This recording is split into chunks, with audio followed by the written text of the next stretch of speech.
Hello everyone and welcome back to our science class. इस video में हम पढ़ेंगे क्लास 10 साइंस का चैप्टर 2 एसिड्स एंड बेसिस। इसमें हम टॉपिक कवर करेंगे acids, bases, salts and indicators. सबसे पहले बात करते हैं एसिड्स की। ऐसे सब्सटेंसेस जो वाटर में डिसॉल्व करने पर हाइड्रोजन आयन प्रोड्यूस करते हैं, ऐसे सब्सटेंसेस को हम बोलते हैं एसिड्स। प्रॉपर्टीज ऑफ एसिड्स, जितने भी एसिड होते हैं उनका जो टेस्ट होता है वो सावर होता है। सावर मीन्स खट्टा, जैसे कि लेमन हो गया, विनेगर हो गया। एसिड का जो नेचर होता है वो कॉरोसिव होता है। कॉरोसिव का मतलब होता है कोई भी चीज एसिड के संपर्क में आती है तो वो खराब हो जाती है, डिस्ट्रॉय हो जाती है। इसलिए हम कहते हैं कि जो एसिड है वो कॉरोसिव नेचर का होता है। यदि हम ब्लू लिटमस पेपर को एसिडिक सोल्यूशन के अंदर डालते हैं तो उसका कलर चेंज हो जाएगा ब्लू से रेड। नेक्स्ट है, जितने भी मेटल्स होते हैं एसिड के साथ रिएक्शन करके हाइड्रोजन गैस प्रोड्यूस करते हैं। तो ये है एसिड्स की प्रॉपर्टी। खाने में खट्टे होते हैं, नेचर इनका कॉरोसिव होता है और ब्लू लिटमस पेपर को रेड में कन्वर्ट कर देते हैं और मेटल के साथ रिएक्शन करने पर हाइड्रोजन गैस रिलीज करते हैं। उसके बाद बात करते हैं केमिकल बिहेवियर की। जितने भी एसिड होते हैं वाटर में डिसॉल्व करने के बाद हाइड्रोजन आयन प्रोड्यूस करते हैं। एग्जाम्पल के लिए हाइड्रोक्लोरिक एसिड एक एसिड है। यदि इसको वाटर में डिसॉल्व करते हैं तो हाइड्रोजन आयन प्रोड्यूस होगा और क्लोराइड आयन प्रोड्यूस होगा। उसके बाद हम एग्जांपल लेंगे स्ट्रॉन्ग एसिड्स और वीक एसिड्स। स्ट्रॉन्ग एसिड्स क्या हैं? ऐसे एसिड्स जो वाटर में डिसॉल्व करने के बाद ज्यादा मात्रा में हाइड्रोजन आयन प्रोड्यूस करते हैं, उनको हम बोलते हैं स्ट्रॉन्ग एसिड। जैसे hydrochloric acid, sulphuric acid, nitric acids, ये सब स्ट्रॉन्ग एसिड्स के एग्जाम्पल हैं। वीक एसिड्स क्या है? ऐसे एसिड्स जिनको वाटर में डिसॉल्व करने के बाद कम मात्रा में हाइड्रोजन आयन प्रोड्यूस होते हैं, उनको हम वीक एसिड बोलते हैं। जैसे एसिटिक एसिड, कार्बोनिक एसिड्स। तो ये हो गया एसिड्स के बारे में। उसके बाद बात करते हैं बेसिस। बेसिस क्या है? ऐसे सब्सटेंसेस जो वाटर में डिसॉल्व करने के बाद हाइड्रो ऑक्साइड आयन प्रोड्यूस करते हैं, उन सब्सटेंसेस को हम बेसिस कहते हैं। प्रॉपर्टीज क्या है बेसिस की? They have a bitter taste. इनका जो टेस्ट होता है वो कड़वा होता है। They feel slippery. जितने भी बेस होते हैं वो स्लिपरी फील करते हैं। जैसे सोप होता है, साबुन का पानी, इस तरह से वो स्लिपरी फील करते हैं।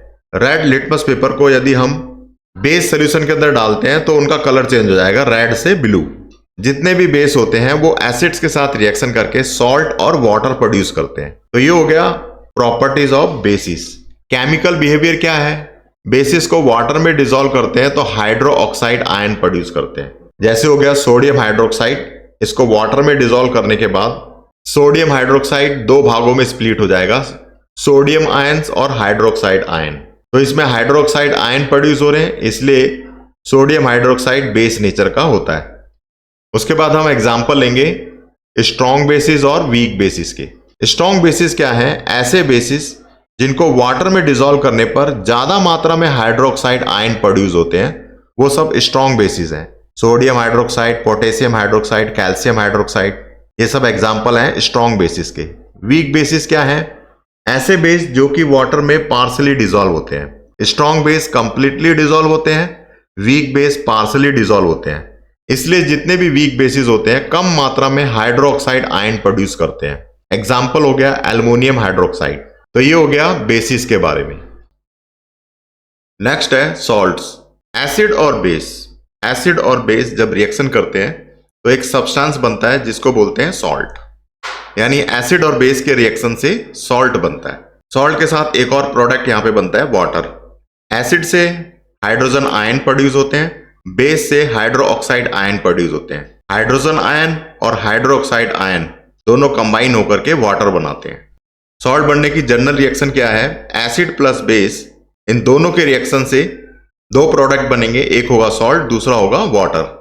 एग्जाम्पल के लिए हाइड्रोक्लोरिक एसिड, सोडियम हाइड्रोक्साइड, इन दोनों का रिएक्शन होगा। हाइड्रोक्लोरिक एसिड यहां पर एसिड है और सोडियम हाइड्रोक्साइड बेस है। इन दोनों के रिएक्शन से दो प्रोडक्ट यहां पे बनेंगे, सोडियम क्लोराइड जो कि सॉल्ट है और H2O यानी वाटर। टाइप्स ऑफ सॉल्ट्स, पहला है न्यूट्रल सॉल्ट्स। न्यूट्रल सॉल्ट जब बनता है जब स्ट्रॉन्ग एसिड रिएक्ट करता है स्ट्रॉन्ग बेस के साथ, यानी दोनों स्ट्रॉन्ग होने चाहिए, एसिड भी और बेस भी, तो न्यूट्रल सॉल्ट यहां पर बनेगा। एग्जाम्पल के लिए सोडियम क्लोराइड, पोटेशियम क्लोराइड, ये दोनों एग्जाम्पल हैं न्यूट्रल सॉल्ट के। एसिडिक सॉल्ट्स एसिटिक सॉल्ट जब बनता है जब स्ट्रॉन्ग एसिड रिएक्ट करता है वीक बेस के साथ में। फॉर एग्जाम्पल के लिए acetic salts ammonium chloride. Basic salt जब बनता है जब वीक एसिड रिएक्ट करता है स्ट्रॉन्ग बेस के साथ में।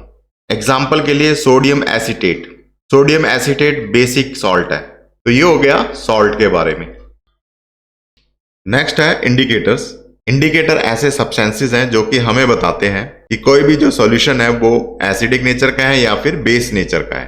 तो ये जो इंडिकेटर्स हैं जब इनको एसिड या बेस के अंदर ऐड किया जाता है तो ये या तो ये अपना कलर चेंज कर देते हैं या फिर इनकी जो स्मेल होती है वो चेंज हो जाती है। तो इंडिकेटर्स क्या है, ये हमारी हेल्प करते हैं कि कोई भी जो सॉल्यूशन है वो एसिडिक नेचर का है, बेसिक नेचर का है या फिर न्यूट्रल्स है। Types of indicator different types के हैं, जिसमें पहला है नेचुरल इंडिकेटर्स। ये सब इंडिकेटर्स हम नेचुरल सोर्स से प्राप्त करते हैं, जैसे कि प्लांट्स वगैरह से नेचुरल इंडिकेटर्स को प्राप्त किया जाता है। जिसमें हो गया पहला लिटमस पेपर। लिटमस एसिड के अंदर ब्लू से रेड कलर में चेंज हो जाते हैं और बेस के अंदर रेड से ब्लू कलर में चेंज हो जाते हैं। टर्मरिक हल्दी, एसिड के अंदर या फिर न्यूट्रल के अंदर हल्दी का कलर चेंज नहीं होता है, येलो है येलो कलर ही रहता है, लेकिन बेस के अंदर हल्दी का कलर चेंज हो जाता है, रेड कलर का हो जाता है। China rose, hibiscus, acidic solution के अंदर इनका जो कलर होता है वो डार्क पिंक या रेड कलर का हो जाता है और बेस के अंदर ग्रीन कलर का हो जाता है। तो ये थे नेचुरल इंडिकेटर्स। सिंथेटिक इंडिकेटर्स ये मैन मेड केमिकल्स हैं जिनका यूज लेबोरेटरी के अंदर किया जाता है, जिसमें पहला है फिनोथिलीन। एसिड के अंदर ये कलरलेस रहता है और बेस के अंदर ये पिंक कलर का हो जाता है। मिथाइल ऑरेंज, एसिड में रेड कलर और बेस के अंदर येलो कलर। थर्ड है all factory indicators. All factory indicators अपनी स्मेल को चेंज कर देते हैं एसिडिक और बेसिक सोल्यूशन के अंदर। एग्जाम्पल के लिए अनियन और वेनेला। एसिड सोल्यूशन के अंदर इनकी जो स्मेल होती है वो चेंज नहीं होती है, जैसी है वैसी रहती है, लेकिन अगर हम बेस की बात करें तो इनकी स्मेल डिसअपेयर हो जाती है, पूरी तरह से गायब हो जाती है। तो ये था टाइप्स ऑफ इंडिकेटर्स।